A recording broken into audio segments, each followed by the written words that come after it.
الحمد لله نحمده ونستعينه ونستغفره ونؤمن به ونتوكل عليه ونعوذ بالله من شرور أنفسنا ومن سيئات أعمالنا من يهده الله فلا مضل له ومن يضلله فلا هادي له ونشهد أن لا إله إلا الله وحده لا شريك له ونشهد أن سيدنا ونبينا ومولانا محمدا عبده ورسوله صلى الله تعالى عليه وعلى آله وأصحابه وسلم تسليما كثيرا كثيرا أما بعد فأعوذ بالله من الشيطان الرجيم بسم الله الرحمن الرحيم طه ما أنزلنا عليك القرآن لتشقى إلا تذكرة لمن يخشى صدق الله العظيم. بزرگان محترم اور برادران عزیز،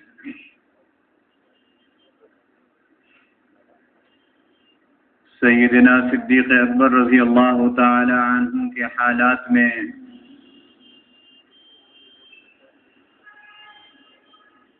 آپ کے کچھ منتخب ملفوظات بیان ہو رہے تھے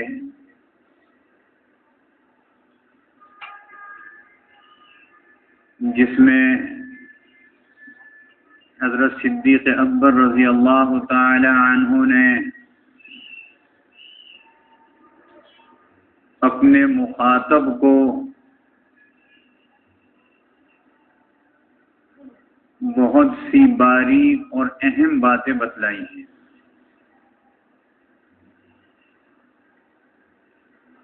ان میں ایک چیز بیان ہوئی تھی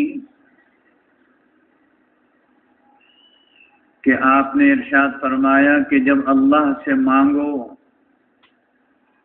تو خوب خشوع اور خضوع کے ساتھ لپٹ کر مانگو.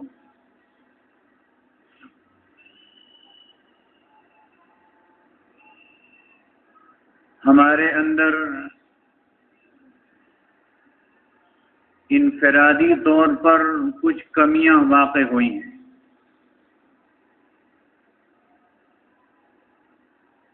ان کمیوں میں سے ایک یہ ہے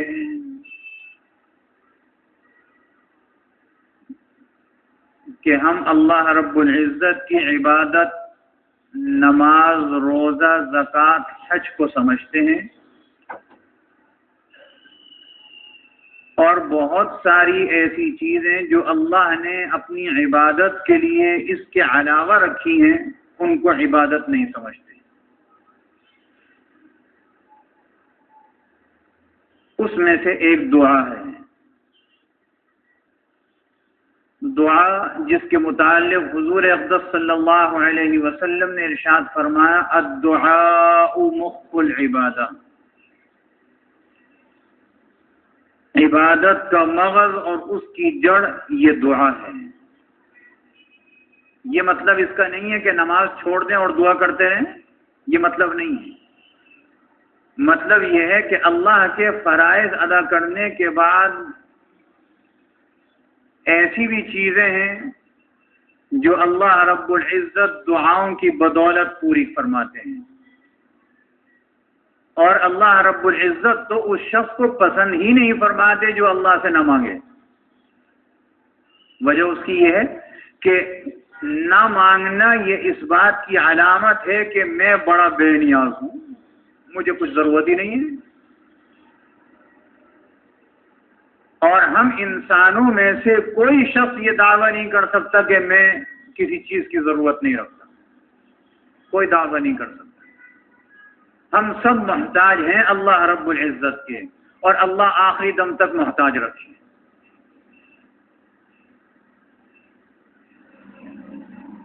ہم اس دعا کی طرف متوجہ نہیں ہوتے اور دعا بس یہ سمجھتے ہیں کہ نماز کے بعد جو مختصر سی دعا ہوتی ہے بس یہ کافی ہے. یہ تو رسول اللہ صلی اللہ علیہ وسلم کے عمل سے تواتر کے ساتھ ہم تک پہنچی ہے. یہ ایک حصہ ہے دعا کا، اور یہ بتلایا گیا ہے کہ نمازوں کے بعد جو دعا ہوتی ہے یہ قبولیت دعا کا وقت ہوتا ہے جس میں دعا قبول کی جاتی ہے. لیکن اس میں بھی ہماری کیفیت یہ ہے کہ آدھے منٹ کی، پاؤ منٹ کی، 1 منٹ کی دعا میں ہم سلام پھرتے ہی چلے جاتے ہیں. یہ بات ٹھیک ہے کہ نماز کے بعد کی دعا نماز کا حصہ نہیں ہے، نماز کا حصہ نہیں ہے. لیکن کیا جو دعا نماز کے بعد حضور اقدس صلی اللہ علیہ وسلم نے کی ہو، آپ کے صحابہ نے کی ہو، تو وہ وقت ایسا بیکار ہوگا کہ ہم اس میں دعا ہی نہ کریں؟ بعض ایسا ہوتا ہے کہ ہماری اپنی ضرورت ہوتی ہے، نماز کا سلام پھیرا، مختصر سے مسنون اعمال کیے، اپنی دعا کی چلے گئے. اتنی دیر نہیں ہو سکتی، جیسے عصر کے بعد کا وقت، جیسے فجر کے بعد کا وقت، مختصر دعا کی چلے گئے، ممانعت نہیں ہے. لیکن کتنے ہی لوگ ایسے ہیں سلام پھرتا ہے اور سلام پھرتے ہی معلوم ایسا ہوتا ہے مسنون اعمال بھی نہیں کرتے اور یہ جاؤ ہو جا ختم مسئلہ. اور بلکہ وہ پھر اس طریقے سے پھلان کے جاتے ہیں، اگر پیچھے کوئی نماز پڑھ رہا ہو، رکعت نکل گئی ہو تو معلوم یہ ہوتا ہے جس کی رکعت نکلی ہے وہ قصوروار ہے. ایسا نہیں ہونا چاہیے، تھوڑی دیر انتظار کر لینا چاہیے. حضور علیہ الصلوۃ والسلام کا ارشاد ہے کہ اگر کوئی نماز پڑھ رہا ہو اور اس کے آگے سے جان بوجھ کر نکل جائے، یہ اس سے بہتر تھا کہ وہ نماز پڑھ رہا ہوتا اور یہ 40 سال بھی یہاں کھڑا رہتا تو یہ بہتر تھا. لیکن ہمیں اس کا کوئی احساس نہیں ہے، بلکہ بے حسی کا تو اب یہ عالم ہے جیسے یہ ممبر کی پہلی سیڑھی ہے، کتنی اونچی ہے زمین سے، اس سے بھی نیچا بعض مسجد کا فرش ہوتا ہے صحن سے، اس سے بھی نیچا. ادھر نماز پڑھ رہا ہے کوئی، صحن میں رکعت نکل گئی، ہم اسی کے اوپر سے چلے جاتے ہیں، کوئی سترا درمیان میں نہیں ہوتا. ان سے کو کہتے ہیں فرش تو اونچا ہے نا، کافی نہیں ہے. ایک مولوی صاحب ریل میں سفر کر رہے تھے،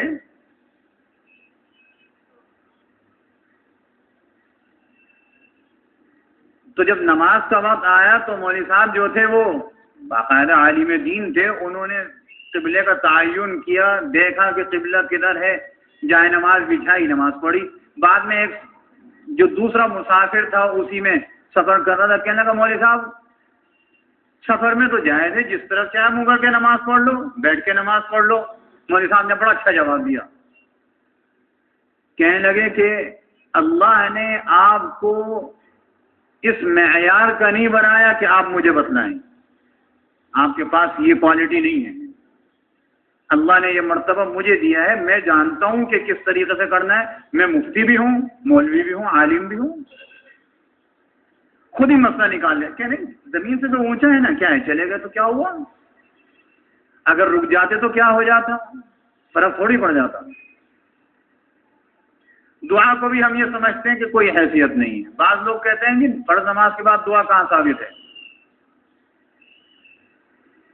یہ تو صحابہ کرام علیہم الرضوان سے کوئی پوچھے کہ حضور علیہ الصلوۃ والسلام کا ایک معمولی سا عمل بھی اگر دیکھا ہے تو ہمیشہ کرتے تھے. مجھ سمیت آج ہر آدمی فرضوں کے بعد کی جو سنت ہیں، سنتوں کے بعد کے جو نوافل ہیں چھوڑ دیتا ہے. میں بھی چھوڑ دیتا ہوں، آپ بھی چھوڑ دیتے ہیں. عموماً کیا نوافل اتنے حقیر ہو گئے کہ ہم اس کو چھوڑ دیں؟ ٹھیک ہے وہ حصہ یہ نہیں ہے کہ پورا پڑھیں گے، مغرب کے بعد کی 2 سنتیں اور 2 نفل پڑھیں گے تب مغرب ہوگی، نہیں، مغرب تو اس کے علاوہ بھی ہو جائے گی. لیکن ہمیشہ کی عادت نہیں بنانی چاہیے، پڑھ بھی لینی چاہیے. اور بھائی ہمیں آپ کو نہیں پتا، حدیث شریف میں آتا ہے کہ ہمارے اعمال نمازیں بازی ایسی ہیں کہ اس میں اتنی خرابی ہے کہ قیامت کے دن جب میدان محشر میں حساب کتاب ہوگا تو اس وقت اللہ رب العزت فرمائیں گے بھائی نماز تو پوری نہیں ہے تمہاری.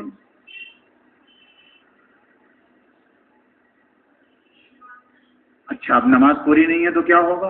حدیث شریف میں آتا ہے اللہ رب العزت فرمائیں گے فرشتوں کو اس کا نامہ اعمال دیکھو، کچھ سنتیں کچھ نوافل ہیں نہیں ہیں؟ اگر وہ نوافل اور سنتیں نکل آئیں اللہ رب العزت اس کو اس کے ساتھ ملائیں گے اور فرمائیں گے جاؤ ہم نے قبول کر لی تمہاری نماز۔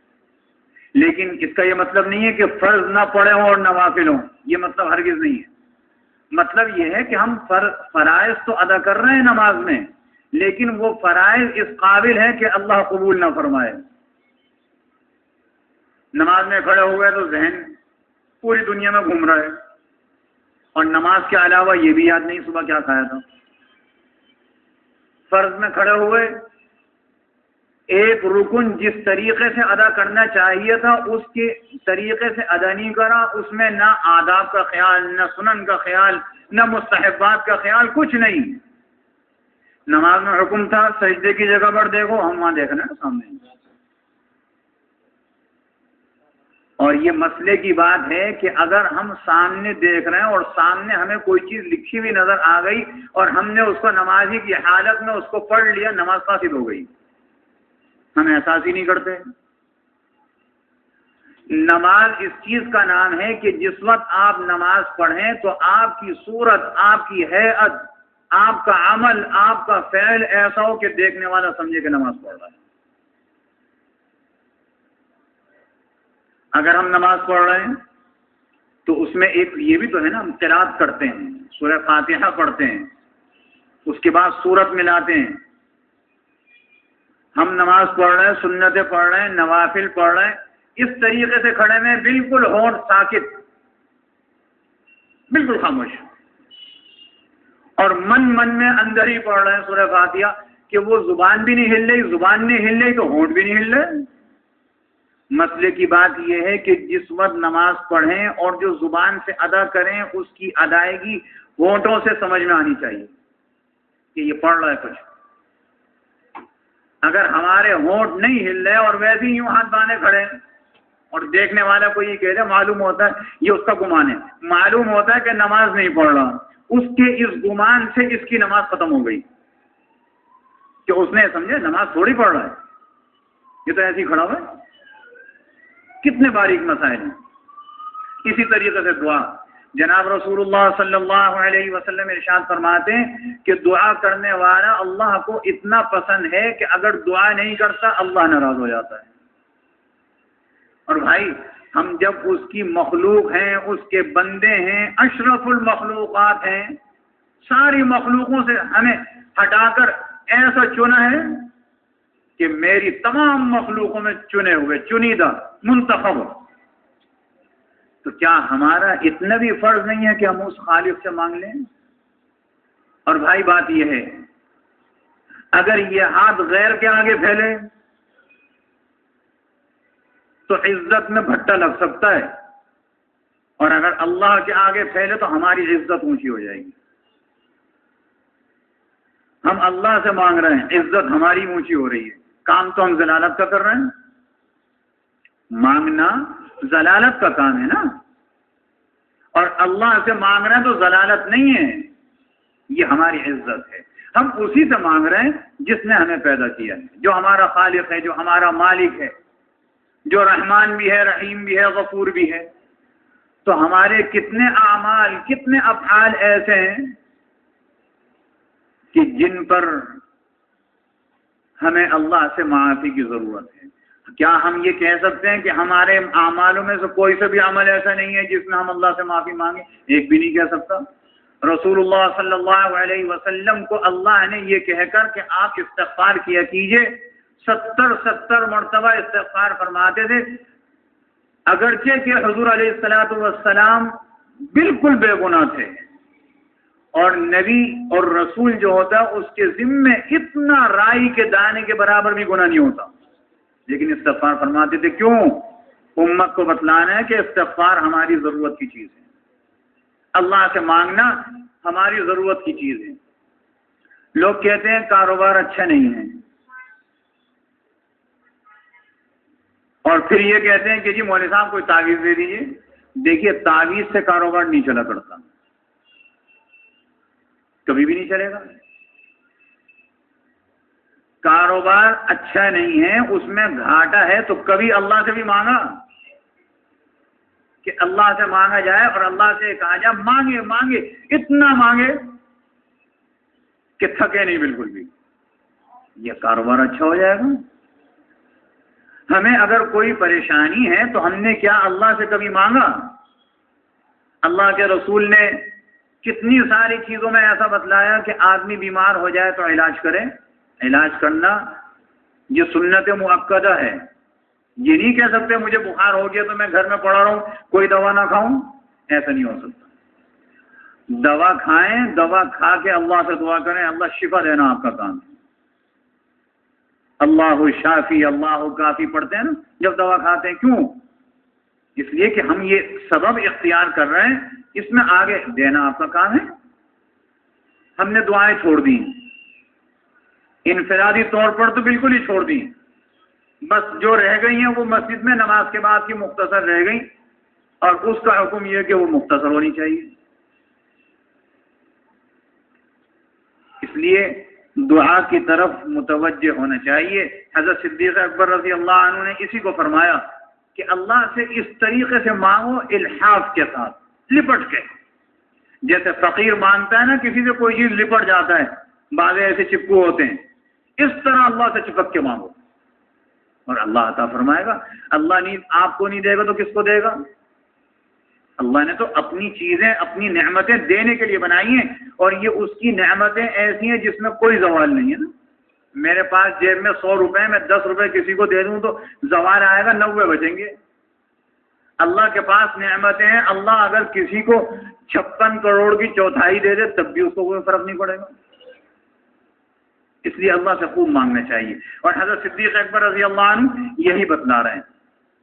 آگے فرماتے ہیں یہ اللہ کی کتاب تم میں موجود ہے، یعنی قرآن مجید، جس کے عجائب کبھی ختم نہیں ہوں گے، جس کی روشنی کبھی ختم نہیں ہوگی، کبھی بجھے گی نہیں، لہذا تم کلام الہی کی تصدیق کرو اور اللہ کی کتاب سے نصیحت حاصل کرتے رہو، اور تاریکی والے دن کے لیے اس سے بینائی حاصل کرو۔ تاریکی والا دن قیامت کا دن، اس کے لیے اس سے روشنی حاصل کرو۔ تم کو اللہ نے اپنی عبادت ہی کے لیے پیدا کیا ہے، اور تم پر کرامن کاتبین یعنی اعمال کے لکھنے والے فرشتوں کو مسلط کر دیا ہے۔ ہر انسان کے ساتھ 2 فرشتے مسلط ہیں۔ اور کیسے فرشتے؟ حدیث شریف میں آتا ہے، اس کا ذکر سورہ انفطار میں آیا، کرامن کاتبین۔ حدیث شریف میں آتا ہے یہ 2 فرشتے فجر کے وقت آتے ہیں، فجر کی نماز کے وقت آتے ہیں۔ ہمارے ساتھ پہلے 2 فرشتے تھے، ان کے آنے پر ڈیوٹی تبدیل ہوئی، وہ ہمارے ساتھ ہو گئے، پہلے والے چلے گئے۔ جب عصر کی نماز کا وقت ہوا تو وہ دوسرے 2 آ جاتے ہیں، جو صبح فجر میں آئے تھے وہ عصر کے وقت چلے گئے۔ اب آپ بتلائیے، ہم فجر میں نہ اٹھیں اور چلیں سوتے رہ گئے، کوئی سونے کی حرج بھی نہیں ہے اگر آنکھ ہی نہ کھلی ہو، اور اگر ہماری عادت یہ ہے کہ ہم فجر ہی نہ پڑھیں، صبح اٹھنے کی عادت ہی نہ ڈالیں، اس کے لیے سبب بھی اختیار نہ کریں گھنٹی کا، الارم کا، اور کہیں صبح آنکھ نہیں کھلتی، اللہ سے تو نہیں کہہ سکتے میری صبح آنکھ نہیں کھلتی، آپ نے کیا اس کا سدباب کیا تھا؟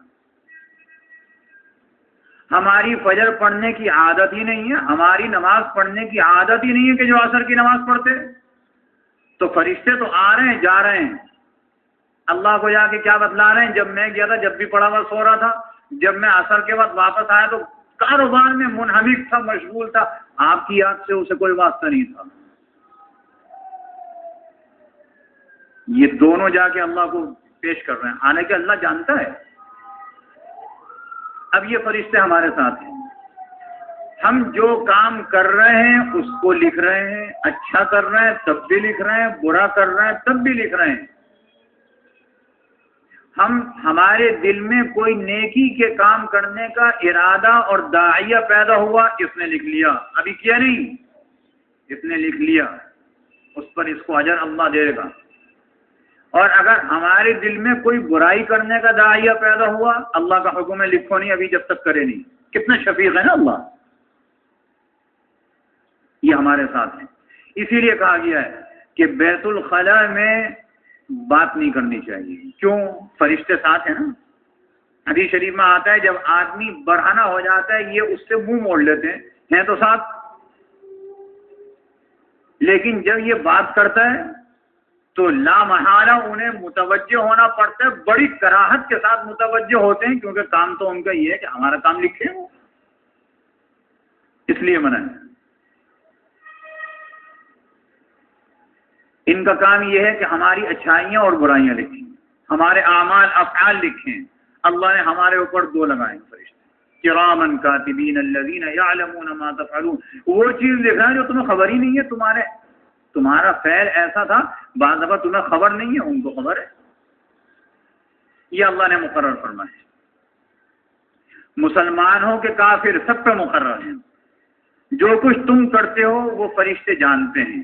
اے اللہ کے بندو، تم ہر صبح اور ہر شام ہر لحظہ اس میعاد سے قریب ہوتے جاتے ہو جس کا علم تم سے غائب ہے. اس لیے اگر تم سے ہو سکے کہ تمہاری عمریں اس حال میں ختم ہو کہ تم اللہ کے کام میں مشغول ہو، مگر اللہ کی مدد کے بغیر تم ایسا نہیں کر سکتے. تو نتیجہ کیا ہوا؟ لہذا اللہ سے مدد مانگو. ہماری عمر روز بڑھ رہی ہے نا، ہر ایک منٹ کے ساتھ ہماری عمر بڑھ رہی ہے. جتنے ہیں ہم سب کی، چاہے چھوٹا سا بچہ ہے اس کی بھی بڑھ رہی ہے، جوان ہے بوڑھا ہے سب کی بڑھ رہی ہے. ہمارے شیخ حضرت مولانا سید اسعد صاحب مدنی رحمہ اللہ تعالی فرمایا کرتے تھے، ہم دنیا سے دور قبر سے قریب ہو رہے ہیں. ہر لحظہ ہر لمحہ دنیا سے دور قبر سے قریب ہو رہے ہیں. تو یہ جو کل جو آئے گی بڑی تعریف ہوگی اگر ہمارے اعمال اچھے نہ ہوئے، اگر ہم نے اللہ سے مدد نہیں مانگی. اس لیے اللہ سے مدد مانگنی چاہیے. اللہ رب العزت ہم سب کو اپنی طرف رجوع ہونے والا، اپنے سے مانگنے والا، اپنا بھکاری بنا دے. ایسا بھکاری کہ اللہ کے سوا کس سے مانگیں گے. ہم اپنے کاموں میں اس کی طرف رجوع ہوں، اپنی ضروریات میں اس سے مانگیں، اور بظاہر کوئی ضرورت نہیں ہے تو کم از کم اتنا تو مانگیں کہ اللہ میرے گناہوں کو معاف فرما دے. یہ تو ہماری ضرورت ہے، بخشش فرما دے. اس کے علاوہ کوئی معاف فرمانے والا نہیں ہے، یہ یقین جانی. اس لیے اللہ رب العزت سے خوب رجوع ہوا جائے، اور خصوصاً ایسے حالات میں جس وقت مسلمان چاروں طرف سے برائیوں میں گناہوں میں ملوث گھیر رکھا ہے نا. حدیث شریف میں آتا ہے ایک وقت ایسا آئے گا تم سود سے بچنا چاہو گے بچ نہیں سکتے. تم بچ جاؤ، اپنی سب چیز کر لو، ہوا تو پھر بھی لگے گی اس کی، کتنا بچیں گے. یہ وہ زمانہ ہے نا. اللہ اپنے فضل و کرم کا، رحمت کا، شفقت کا، عافیت کا معاملہ فرما دے. باقی انشاءاللہ آئندہ جمعہ عرض کیا جائے گا. وآخر دعوانا ان الحمد للہ رب العالمین. سنت پڑھ